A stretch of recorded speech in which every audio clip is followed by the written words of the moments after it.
Bonjour à tous. Comme tout le monde peut le constater, plusieurs chaînes platistes ont sauté.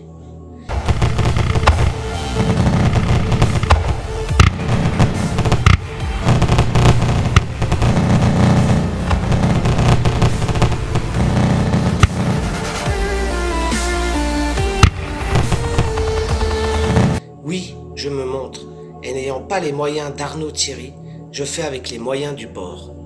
J'écris mes textes, mais n'ayant pas de prompteur, mon amateurisme va vite se voir. Ici, nous allons voir la youtubeuse simple d'esprit, qui n'est pas théoricienne du complot, en fait, si, qui avec des raccourcis est tout aussi dangereux qu'un conspirationniste.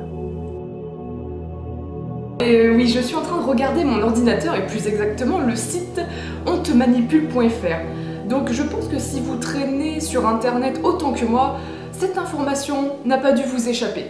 Donc ontemanipule.fr est un site créé par notre cher gouvernement français pour nous protéger contre les théories du complot. À la base, il est important de se poser des questions. Mais attention de ne pas s'embarquer dans des simplifications outrageuses. Alors, qu'est-ce que nous avons sur ce site? Nous avons en gros ontemanipule.fr avec le O qui ressemble à un œil, avec une personne qui est en train de manipuler une petite marionnette. En fond, on a des images qui représentent en fait les théories des complots les plus connues, on va dire. Donc par exemple les Illuminati, les reptiliens, les extraterrestres. Parce que oui, croire aux extraterrestres, c'est considéré comme la théorie du complot. Hein. Voilà. Croire aux extraterrestres, c'est considéré comme de la théorie du complot? Premièrement, c'est très facile d'interpréter une image à sa sauce. Ce n'est pas de croire aux extraterrestres qui est considéré comme de la théorie du complot, mais des histoires loufoques comme « j'ai été enlevé et violé » ou « ils ont créé les pyramides », etc. D'ailleurs, l'affiche où tu en déduis naïvement ou malhonnêtement que croire aux extraterrestres est considéré comme conspi n'est autre que le poster fétiche de Fox Mulder d'X-Files, joué par David Duchovny. Question théorie du complot, cette série les exploite à fond. L'assassinat de Kennedy, c'est pas Oswald, c'est l'homme à la cigarette, celui qui cache toutes les preuves dans la salle secrète du Pentagone. Pour preuve, il suffit de taper « I want to believe » sur Google pour voir apparaître « Oh, X-Files, mais comme c'est pas possible !» On a bien sûr 2 vidéos de présentation sur ce qu'est exactement la théorie du complot. Et donc là, je suis absolument choquée, mais vraiment choquée, de voir la première vidéo du... Hop. Pour plus de clarté, la vidéo de présentation, je la passe en entier. Eh, c'est chaud, t'as vu l'article là sur les attentats? Lequel? Celui qui explique que c'est un complot des services secrets qui ont organisé les attentats à Paris. C'est quoi cet article? C'est un truc sérieux? Ouais, c'était sur Wikicomplot. Ah ok. C'est pas des recherches sérieuses, les articles que tu trouves sur Wikicomplot ou les sites conspirationnistes. Il faut toujours vérifier les sources. Bah c'est confirmé sur un nouveau site là, nouvelordremondial.org. Mais ces sites complotistes se basent sur ce que d'autres sites complotistes disent. Leur objectif, c'est de nous faire croire que les explications qu'on nous donne ne sont pas les bonnes. Qu'il y a en sous-main des puissances secrètes qui sont à l'œuvre et qui doivent rester cachées.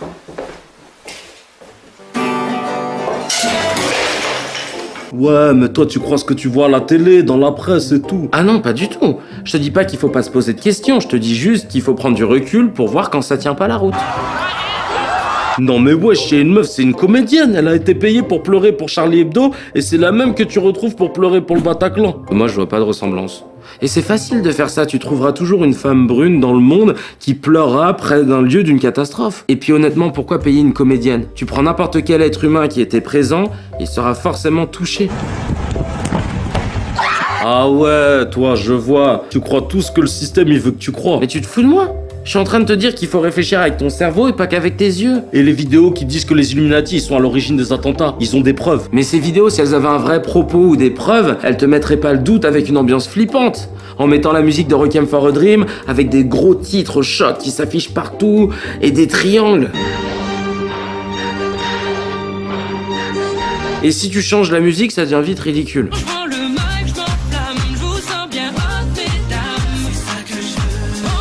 Ah ouais, donc toi tu crois qu'on a marché sur la Lune? Tu trouves pas ça chelou qu'en 1969 on fasse des duplex en direct de la Lune et qu'en 2015 on foire nos duplex en direct de Roubaix? Ah, j'en sais rien, moi. La NASA a toujours été en avance sur la technologie. Vous savez que c'était grâce aux recherches spatiales qu'on a pu développer les GPS, les pacemakers ou encore les IRM. Bref, c'est pas la question. Dans ces vidéos, le problème, c'est qu'ils ne prouvent rien, mais qu'ils affirment tout. Donc ils vont souvent te faire des zooms sur une photo en te disant « Regardez bien sur la portière, on peut voir très nettement un extraterrestre de 3,19 m, facile !» Ah ouais, fais 3,19 m, fais voir. Ou ceux qui disent que les politiques sont reptiliens parce qu'ils se lèchent les lèvres. Et ceux qui disent que les présidents sont satanistes parce qu'ils font ça avec leurs mains. Dès lors que tu n'as pas de preuves concrètes, tu te dois de garder une réserve. Et sur internet c'est bien, mais c'est le meilleur moyen de trouver des milliards de sites qui te racontent des trucs qu'ils peuvent même pas vérifier eux-mêmes. Du genre, t'es un expert en balistique pour me dire tiens c'est bizarre, il s'est pris une balle mais y a pas de sang. T'es allé sur la Lune pour me dire qu'il y a une base nazie sur la face cachée? Non, et ben c'est comme ça qu'ils maintiennent les gens dans le doute.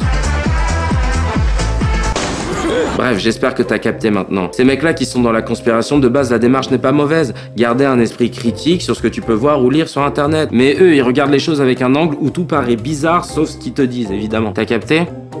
Bon, je dois y aller, mon pote. Tu vas où? Je vais voir des potes. Ah, cool. Prends-moi une... Quoi? Tu veux quoi?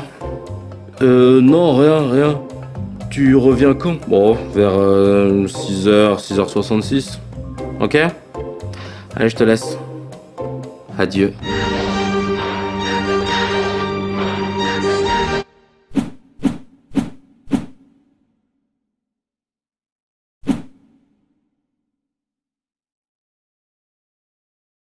Donc là, nous avons un acteur qui est en train de jouer deux rôles. Donc la première personne, c'est un conspirationniste, hein, vous savez, c'est les gens qui se renseignent par internet.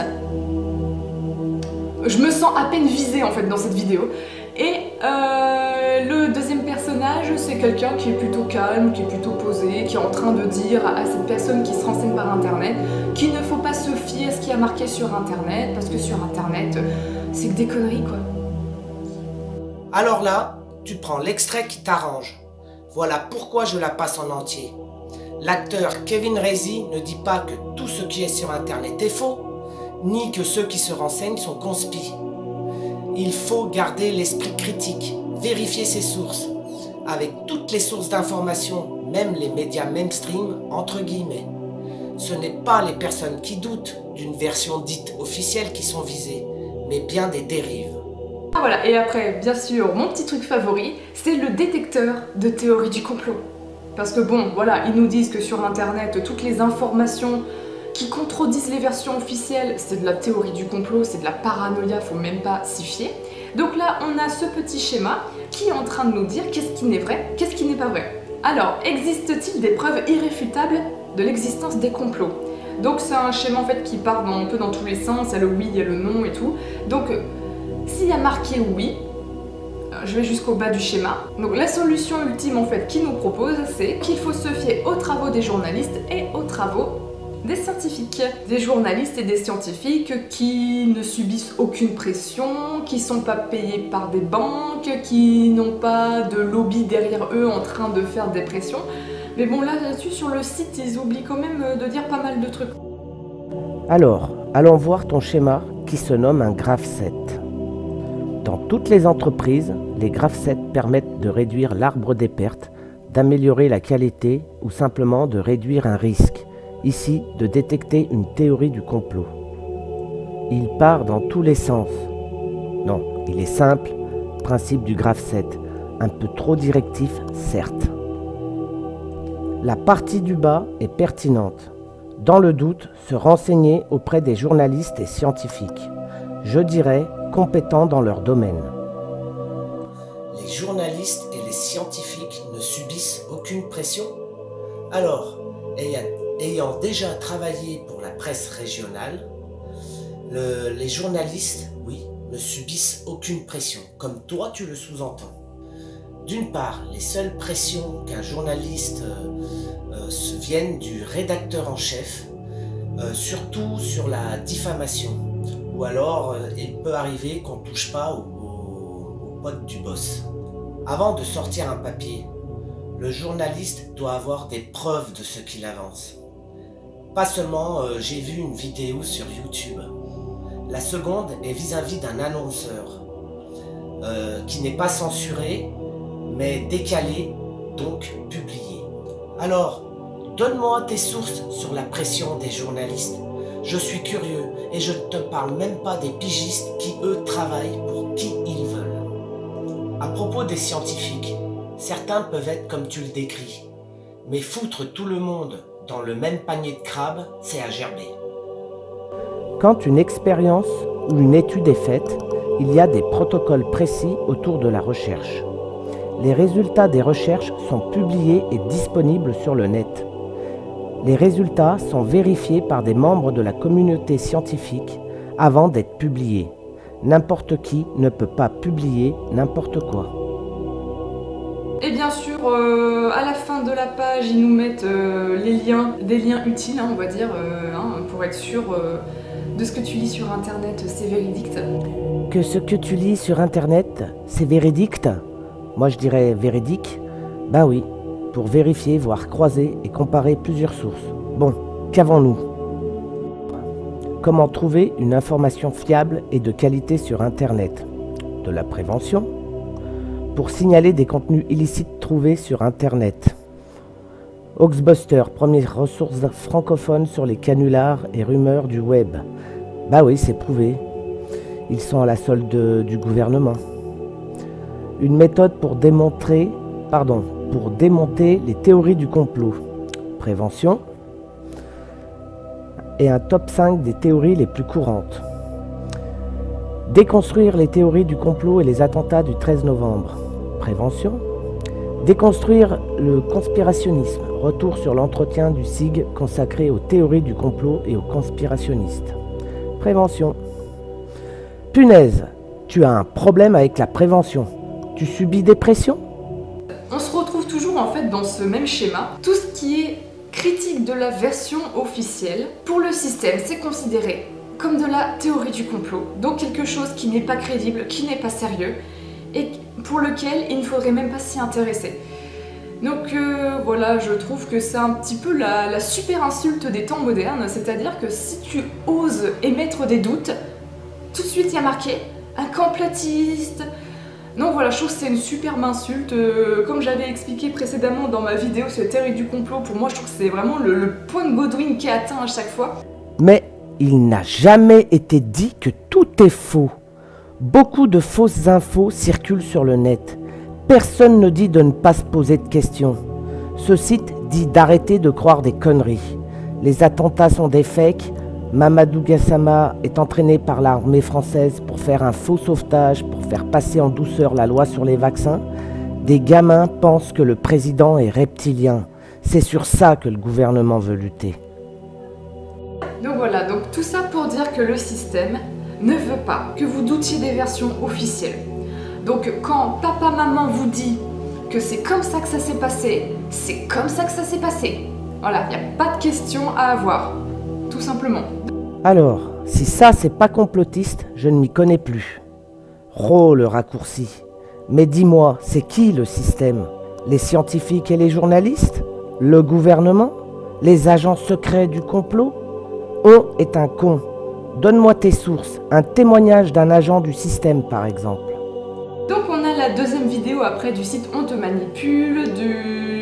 Donc en fait c'est une interview du créateur de Hoaxbuster. Donc en fait son site internet permet de démystifier en fait tous les hoax. Donc c'est toutes les théories qui sont fausses. Voyons pas l'extrait, mais voyons l'interview.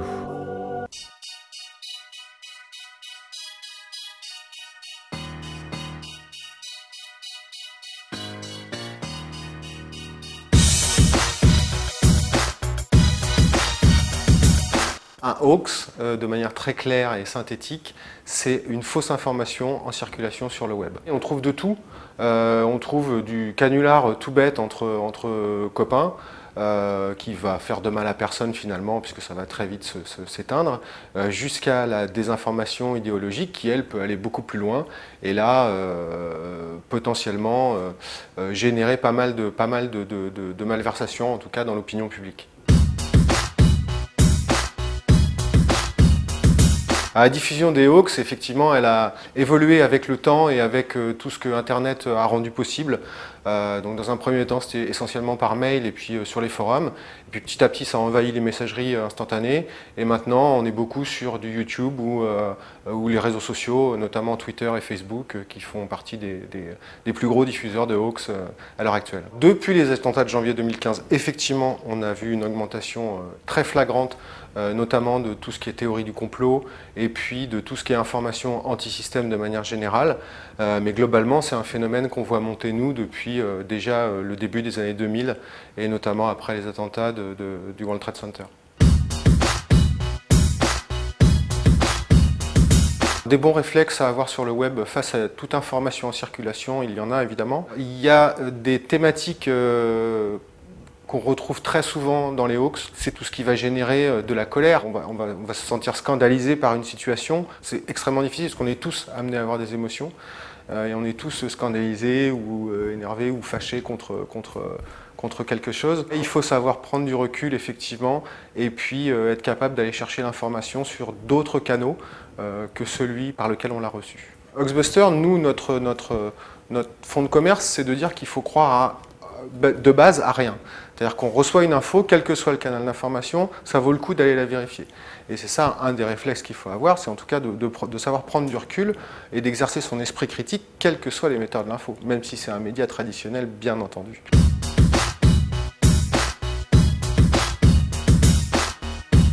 Hoaxbuster a été plusieurs fois la cible de théories complotistes, en tout cas, oui, on nous a accusés d'être financés par la CIA. Notamment. Alors, ils ont un très gros budget, mais nous, on ne l'a pas encore vu, en tout cas, depuis 15 ans maintenant qu'on fait ça, on n'a toujours pas vu la couleur de notre argent. Et puis, plus récemment, oui, on m'a accusé, moi, d'être payé par le gouvernement pour venir désinformer la population et la manipuler en fonction de ce qu'on voulait bien leur faire croire.